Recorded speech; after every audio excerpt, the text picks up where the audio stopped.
नमस्कार दोस्तों, मैं जितेंद्र चौधरी लाइब्रेरी के ऑनलाइन क्लासेज में आपका हार्दिक स्वागत और अभिनंदन करता हूं। जैसा कि आपको विदित है कि कैरियर क्लासेज जयपुर के द्वारा आपको T20 सीरीज़ अवेलेबल करवाई जाती है, उसी की श्रृंखला में आज हम अपना नेक्स्ट T20 सीरीज़ ज्वाइन करेंगे। तो सबसे पहले हम एक मोटिवेशन स्पीच के साथ अपनी वीडियो की शुरुआत करते हैं। ना थकना है, ना रुकना है, लक्ष्य की प्राप्ति तक मेहनत करते रहना है। इसी मोटिवेशन उद्देश्य के साथ हम अपनी वीडियो प्रारंभ करते हैं। तो अपना फर्स्ट क्वेश्चन है इंपीरियल लाइब्रेरी एक्ट से संबंधित वायसराय कौन थे? Viceroy was associated with the imperial library act. इसका राइट आंसर आप देख रहे होंगे, ए ऑप्शन है लॉर्ड रिपन, दूसरा ऑप्शन है लॉर्ड मिंटो, तीसरा ऑप्शन है लॉर्ड कर्जन और चौथा ऑप्शन है लॉर्ड विलिंगटन। तो इसका राइट आंसर है लॉर्ड कर्जन, जिन्होंने 1902 में भारतीय विश्वविद्यालय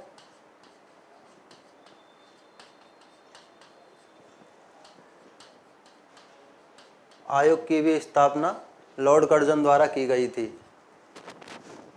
ठीक है साथियों, दूसरा क्वेश्चन है अपना, एशिया की सबसे बड़ी भूमिगत पुस्तकालय जो जमीन से 16 फुट नीचे बनी है, कहाँ पर स्थित है? एशिया की सबसे बड़ी भूमिगत पुस्तकालय जो जमीन से 16 फुट नीचे बनी हुई है, कहाँ पर स्थित है? तो आपके सामने ऑप्शन दे रखे हैं, तेलंगाना, आदिलाबाद, राजस्थान, जैसलमेर, गुजरात, कच्छ, महाराष्ट्र, नासिक।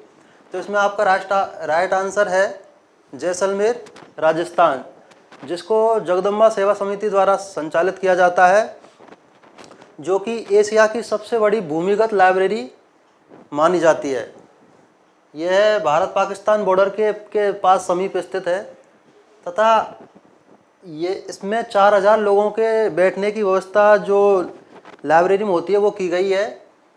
साथ ही साथ इसको जगदम्बा सेवा समिति के द्वारा संचालित किया जाता है। तो दोस्तों अपना नेक्स्ट क्वेश्चन है, the 5 law of library science के प्रथम संस्करण का प्राकथन किसने लिखा? Who write the foreword the first edition of the 5 law of library science? तो आपके सामने ऑप्शन है WCV Sayers, Henry Wills, BI Palmer, PS Swami Iyer, Shiva Swami Iyer. तो हम देखते हैं कि इसमें आपका राइट आंसर है PS Swaminath Iyer. 5 law of library science जो का पुस्तक है, इसका जो फर्स्ट संस्करण है वो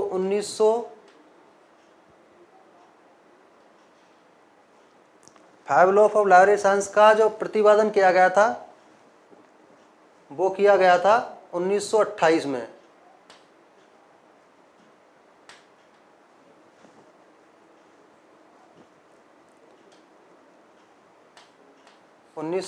में इसका प्रतिपादन किया गया था तथा जो इसका जो फर्स्ट एडिशन है वो 1933 में तथा सेकंड एडिशन है वो 1957 में तथा इसकी भूमिका 5 लॉ ऑफ लाइब्रेरी साइंस की जो भूमिका लिखी गई थी वो लिखी गई थी WS शेयर्स के द्वारा। ठीक है दोस्तों, तो आप अपना नेक्स्ट क्वेश्चन पे चलते हैं। प्रतिरूप पोस्टकोड को किसके द्वारा विकसित किया गया था?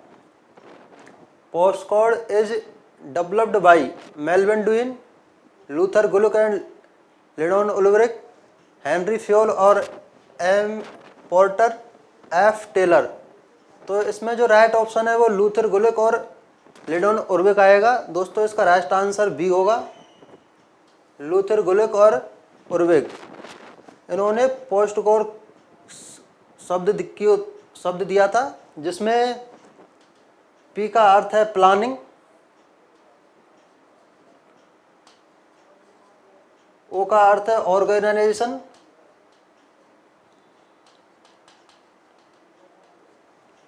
S का अर्थ है स्टाफिंग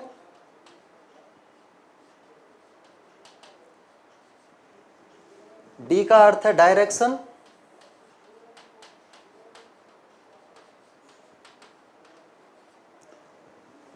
सी ओ, इन दो शब्द, दो वर्ड दे रखे हैं लेकिन इनको एक ही शब्द में काउंट किया जाता है। सी ओ का अर्थ है कोऑर्डिनेशन।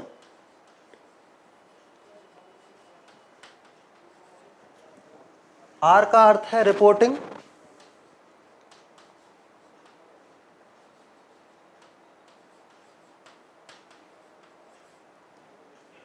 बी का अर्थ है बजटिंग।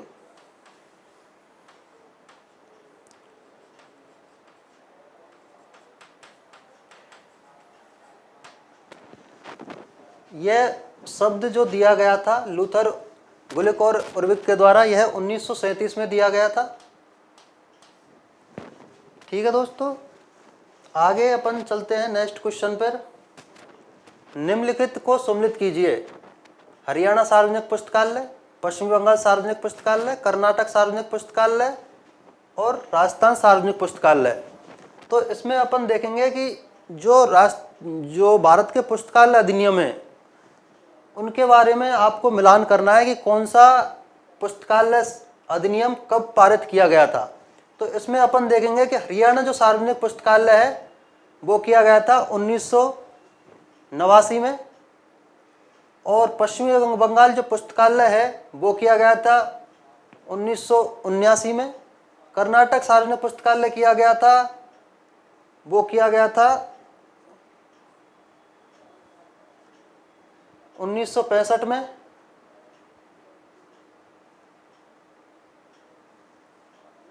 और जो राजस्थान सार्वजनिक पुस्तकालय है वो 2006 में किया गया था।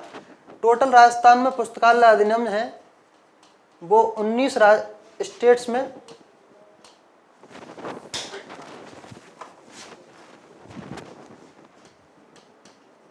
19 स्टेट्स में पुस्तकालय अधिनियम पारित किए गए हैं। टोटल राजस्थान में और भारत में टोटल 19 पुस्तकालय अधिनियम पारित किए गए हैं, जिनमें सबसे जो फर्स्ट जो पुस्तकालय अधिनियम किया गया था वो 1948 में मद्रास में किया गया था। मद्रास में सबसे फर्स्ट जो पुस्तकालय अधिनियम है वो 1948 में पारित किया गया था। और जो सबसे लास्ट में जो पुस्तकालय अधिनियम है वो किया गया था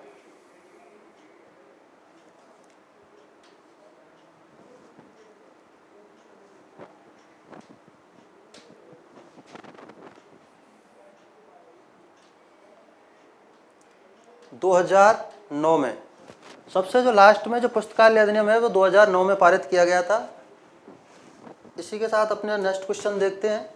library of Congress subject heading का 40वां संस्करण किस वर्ष प्रकाशित हुआ था?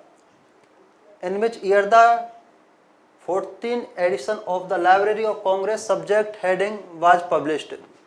Library of Congress subject heading का जो 40वां संस्करण है वो कब पारित किया गया था? 40वां संस्करण जनवरी 2018 में पारित किया गया था। तथा दूसरा क्वेश्चन देखेंगे, कॉलन वर्गीकरण में मुख्य वर्ग ओ साहित्य के 4 पक्षों को क्रमबद्ध कीजिए। इसमें जो कॉलन वर्गीकरण है, कॉलन क्लासिफिकेशन, उसके बारे में पूछा गया है कि जो ओ साहित्य है, ओ लिटरेचर जो पक्ष है उसके जो 4 पार्ट हैं उनको कौन कौन से हैं उनमें देखते हैं। पहला है भाषा लेखक स्वरूप प्रकृति, भाषा स्वरूप लेखक कृति, लेखक भाषा कृति स्वरूप, स्वरूप भाषा लेखक कृति। तो इसमें लैंग्वेज फॉर्म ऑथर वर्क, जो ये आपका बी आंसर है वो राइट माना जाएगा। लैंग्वेज फॉर्म ऑथर वर्क ये आपका आंसर एकदम राइट माना जाएगा, जो कि ओ लिटरेचर का 4 पक्षों को क्रम को दर्शाता है।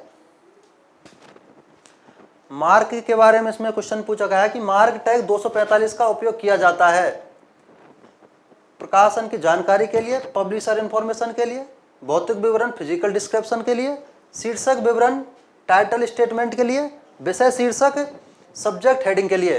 तो इसमें मार्क 245 पूछा गया है दोस्तों। 245 है टाइटल स्टेटमेंट, आपका राइट आंसर होगा टाइटल स्टेटमेंट। मार्क का जो फर्स्ट एडिशन है मार्क रेडेबल कैटालॉग, जिसका फर्स्ट एडिशन है 1966 में आया था, सेकंड एडिशन है वो 1968 में आया था। जो कि लाइब्रेरी ऑफ कांग्रेस के द्वारा मार्क जो दिया गया था, मार्क दिया गया था LOC, लाइब्रेरी ऑफ कांग्रेस के द्वारा दिया गया था मार्क 245 इसका उपयोग किया जाता है टाइटल स्टेटमेंट के लिए। अपना नेक्स्ट क्वेश्चन देखेंगे। एक दशा संबंध एक साथ दो या दो से अधिक विषय और का संयोजन करता है। एक दशा संबंध एक साथ दो या दो से अधिक विषय, दो या दो से अधिक सब्जेक्टों के साथ संयोजन करता है, उसको क्या कहा जाता है? संग्रह कलेक्शन कहा जाता है, एकल विचार आइसोलेट आइडिया कहा जाता है, पत्रिका पीरियोडिकल्स कहा जाता है, पुस्तकें बुक्स कहा जाता है। तो इसमें आपका राइट आंसर होगा वो आइसोलेट आइडिया होगा। इसका राइट आंसर बी माना जाएगा, क्योंकि एक दशा संबंध की यहाँ पे बात हो रही है। एक दशा संबंध के साथ दो या दो से अधिक विषय का जो संयोजन होता है वो आइसोलेट आइडिया में माना जाता है। नेक्स्ट क्वेश्चन, महंगी और दुर्लभ पुस्तकों के लिए किस प्रकार की जल्दसाजी उपयोगी रहती है? इसमें बाइंडिंग के लिए पूछा गया है। This type of binding is useful of for expressive and rare books.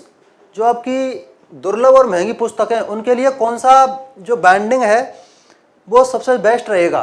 तो इसमें फुल लेदर बाइंडिंग के लिए पूछा है, पूर्ण चमड़े की जल्दसाजी, चमड़े की आधी जल्दसाजी, half leather binding, full cloth binding, पूर्ण कपड़े की जल्दसाजी, आधे कपड़े की जल्दसाजी। तो इसमें आपका जो राइट आंसर होगा जो बी होगा वो फर्स्ट होगा, sorry, full leather binding.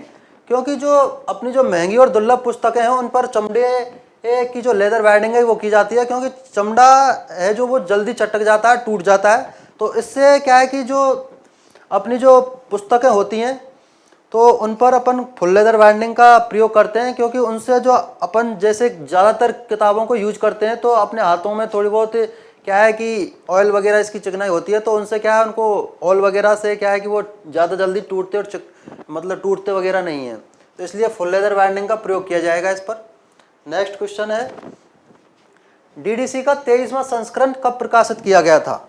DDC का जो 23वां संस्करण है वो कब प्रकाशित किया गया था? 2000 में, 2011 में, 2003 में, 2010 में। तो इसमें जो आपका राइट आंसर होगा 2011 होगा, क्योंकि इसमें 23वें संस्करण के बारे में पूछा गया है। 23वां संस्करण DDC का 23वां संस्करण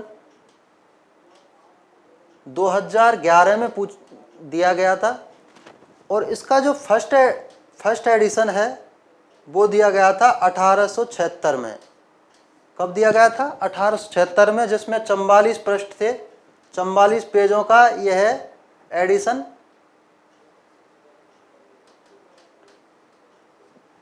दिया गया था। ठीक है दोस्तों, और इसको DDC को आप सभी जानते हैं कि मेलविन ड्यूई के द्वारा दिया गया था, और मेलविन ड्यूई को पुस्तकालय विज्ञान का जनक भी कहा जाता है ऑल ओवर वर्ल्ड में। ठीक है दोस्तों, आगे कुछ चलते हैं। कॉन्टेंडेम की खालिस्तान का कार्यक्रम है। CONTENTdm is a service program of, किसका प्रोग्राम है ये? तो इसमें ये जो शब्द है इसके बारे में पूछा गया है कि ये किसका प्रोग्राम है। तो प्रोग्राम इसमें इफ्ला का है, यूनेस्को का है, OCLC का है या ALA का है? तो इफ्ला का प्रोग्राम होता नहीं है, ये यूनेस्को का है नहीं, OCLC का राइट आंसर है इसमें आपका OCLC, क्योंकि कॉन्टेंडेम ये जो प्रोग्राम है जो OCLC के द्वारा संचालित किया जाता है। इस तरीके के कई प्रोग्राम OCLC के द्वारा संचालित किए जाते हैं, करीबन बहुत सारे प्रोग्राम हैं जो OCLC के द्वारा संचालित किए जाते हैं। इफ्ला की स्थापना 1927 में की गई थी, यूनेस्को की 1946 में की गई थी, OCLC की स्थापना 1968 में की गई थी, और ALA की स्थापना 1876 में की गई थी। तो कॉन्टेंडेम जो प्रोग्राम है जो OCLC के द्वारा संचालित किया जाता है। अपना नेक्स्ट क्वेश्चन है, कंप्यूटर की पीढ़ी को उनमें प्रयुक्त होने वाले संबंधित तकनीकों के साथ सम्मिलित कीजिए। इसमें जो कंप्यूटर है उसकी जो पीढ़ियां हैं, 5 पीढ़ियां दी गई हैं कंप्यूटर की, उनमें आपको ये बताना है कि मिलान करना है कि कौन सी जो पीढ़ी है किससे रिलेटेड है। तो इसमें जो फर्स्ट पीढ़ी है, जो प्रथम पीढ़ी है, सेकंड पीढ़ी है, थर्ड पीढ़ी है और फोर्थ पीढ़ी है। वैसे कंप्यूटर की पांच पीढ़ियां बताई गई हैं, तो इसमें 4 ही ऑप्शन दे रखे हैं, तो 4 के ही बारे में पूछा है कि कौन सी पीढ़ी किस में दी गई है। तो फर्स्ट है जो प्रथम में तो वैक्यूम ट्यूब दिया गया था, सेकंड में दिया गया था इंटीग्रेटेड सर्किट, सेकंड में दिया गया था, थर्ड में दिया गया था ट्रांजिशन, और फोर्थ में दिया गया था बड़े पैमाने पर, बहुत बड़े पैमाने पर एकीकृत परिपथ।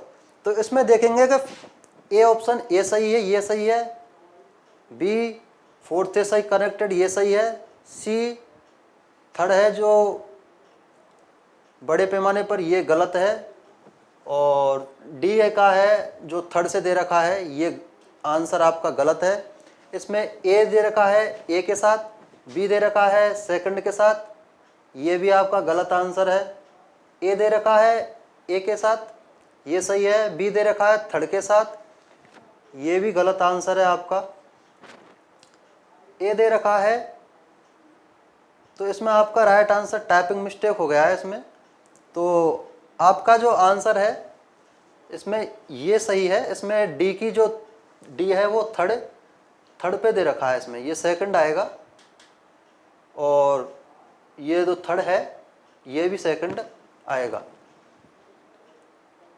ये थर्ड आएगा आपका। ठीक है दोस्तों, तो आपका राइट आंसर फर्स्ट में जो है वैक्यूम ट्यूब, सेकंड है वो इंटीग्रेटेड सर्किट, थर्ड है वो ट्रांजिस्टर, और फोर्थ है वो बड़े पैमाने पर, बहुत बड़े पैमाने पर एकीकृत परिपथ।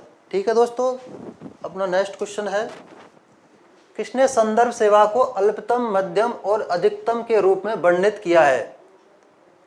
Who characterised the reference service a minimum, minimum and maximum.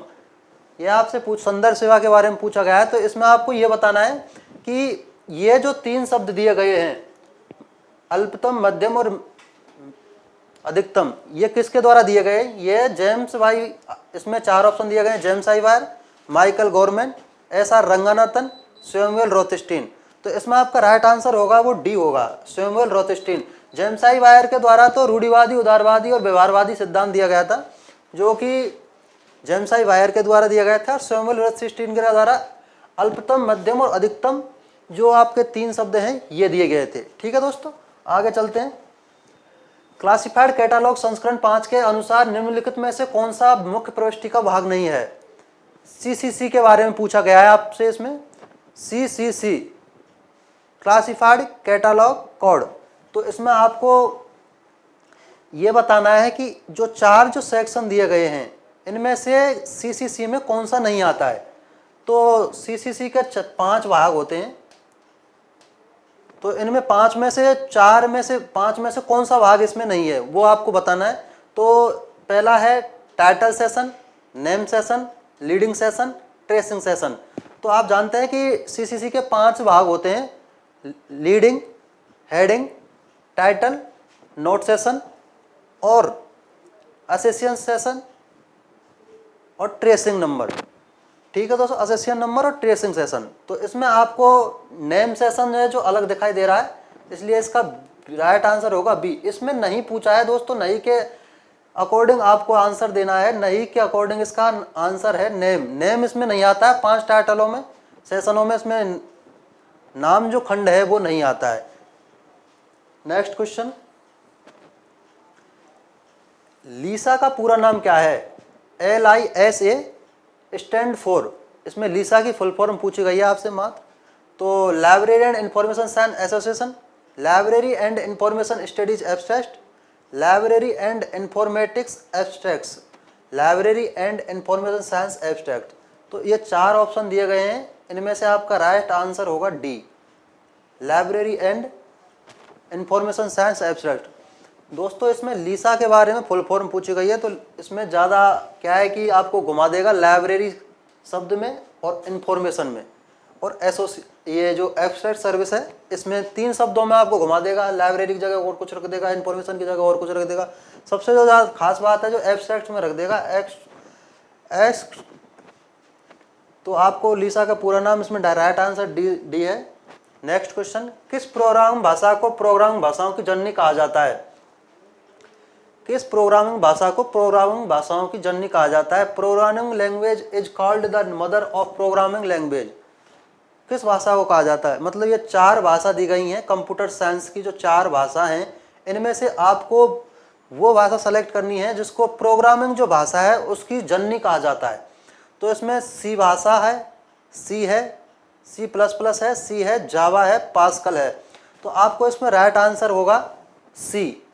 सी को प्रोग्रामिंग भाषाओं की जननी कहा जाता है। सी भाषा दी गई थी 1970 में, सी प्लस प्लस दी गई थी 1972 में, जावा भाषा दी गई थी 1975 में, और जो पास्कल भाषा है वो दी गई थी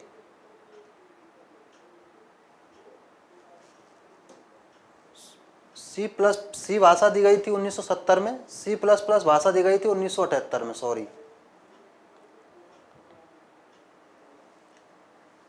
1978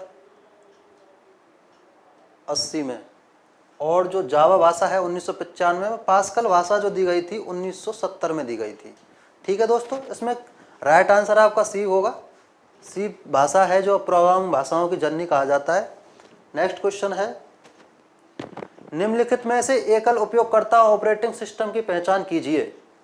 निम्नलिखित में से एकल उपयोगकर्ता ऑपरेटिंग सिस्टम की पहचान कीजिए।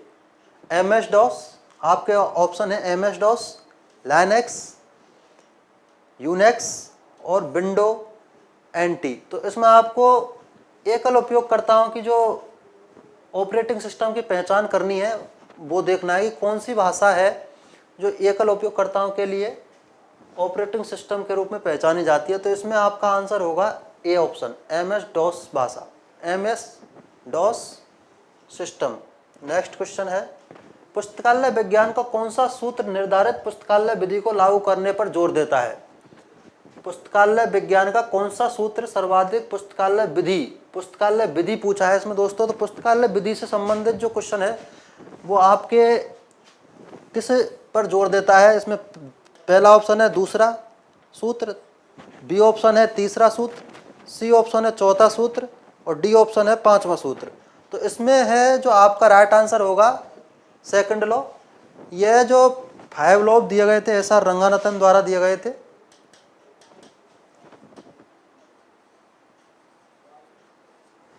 एस आर रंगनाथन के द्वारा 5 लॉ दिए गए थे जिनका प्रतिपादन आपको मैंने अभी थोड़ी देर पहले एक क्वेश्चन करवाया था, उसमें बताया गया था 1928 में इनका प्रतिपादन किया था। जो भूमिका लिखी गई थी जो डब्ल्यू शेयर्स द्वारा लिखी गई थी, और जो प्रस्तावना लिखा गया था वो अय्यर के द्वारा लिखा गया था। ठीक है दोस्तों, नेक्स्ट क्वेश्चन देखते हैं। इन्फिल्यूनेट की स्थापना किस पंचवर्षीय योजना में की गई थी। 7वीं पंचवर्षीय योजना, 5वीं पंचवर्षीय योजना, चौथी पंचवर्षीय योजना, छठी पंचवर्षीय योजना। तो दोस्तों हम देखते हैं इन्फिल्यूनेट की स्थापना किस पंचवर्षीय योजना में की गई थी। तो इसमें आपको थोड़ा दिमाग लगाने की जरूरत है कि पहली बात तो आपको ये याद होना चाहिए पंचवर्षीय योजना किसका सन में दी गई थी, कब दी गई थी। फिर उसके बाद में आप इन्फिल्यूनेट के बारे में पता होना चाहिए कि ये कब दिया गया था, कब इसकी स्थापना हुई, और तब जाके ये क्वेश्चन आप सॉल्व कर पाएंगे कि किस पंचवर्षीय योजना में इसकी स्थापना हुई थी। तो इन्फिल्यूनेट की स्थापना हुई थी, सर्वप्रथम इसकी स्थापना 1991 में हुई थी इसकी स्थापना, जो कि 7वीं पंचवर्षीय योजना में इसकी स्थापना हुई थी। 1991 में 7वीं पंचवर्षीय योजना का जो टाइमिंग पीरियड है वो 7वीं पंचवर्षीय योजना में आता है। तो इसका राइट आंसर होगा 7वीं पंचवर्षीय योजना। ठीक है, तो दोस्तों आज की टेस्ट श्रृंखला यहीं पर समाप्त होती है, और आगे भी इसी तरह से आपको टेस्ट श्रृंखलाएँ ज्वाइन करने का मौका मिलेगा। समय समय पर आपको T20 सीरीज से अवगत कराते रहेंगे। ठीक है दोस्तों, नमस्कार।